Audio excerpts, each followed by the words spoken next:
गाउँघरका साथीभाइहरूमा नमस्कार। मेरो खर्सानी बारी हेर्नुहोस्।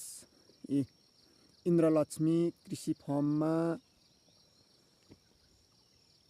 किसान गरिएको खर्सानी अकबरे खर्सानी फल्न सुरु गरिरहेको छ। यसमा मैले मिश्रित खेती गरिरहेको छु। खर्सानी अनि मकै बोडी पनि फलिरहेछ।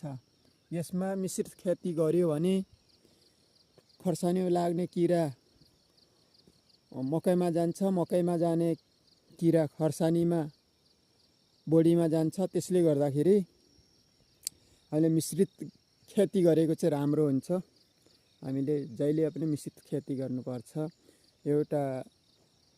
एउटाले सेप हुन्छ र एउटाले अर्को हुँदैन, अर्कोले सेप हुन्छ र अर्को हुँदैन भन्ने खालको कुरा पनि हुन्छ। तर त्यस्तो चाहिँ हुँदैन।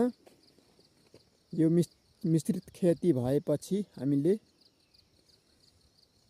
अर्कोमा जाने किराहरू त्यति साह्रो लाग्नु पाउँदैन र त्यति साह्रो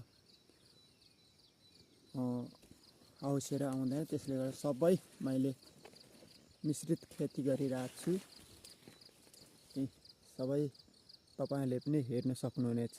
मेरो अकबरे खेती, अकबरेमा पातलो मकै लगाइरहेको छु। निकै 1 मिटरको फराकमा मकै पनि लगाइरहेको छु। ड्याङ र ड्याङ अर्तिर पर्तिर गरेर। अनि बोडी लगाइरहेको छु। बोडी पनि अब यो पोथ्रे बोडी फलिरहेछ। यो अब 15-22 दिनमा यो बोडी निस्किहाल्छ। मकै पनि अब यो पाकेपछि निकालिहालिन्छ। अनि बोडी पनि निस्किएपछि खर्सानी मात्रै हुन्छ। खर्सानी मात्रै भएपछि राम्रो हुन्छ है मित्रहरू। कृषक मित्रहरूले हेरिदिनु होला, लाइक गरिदिनु होला है। ल है सेवार होइ।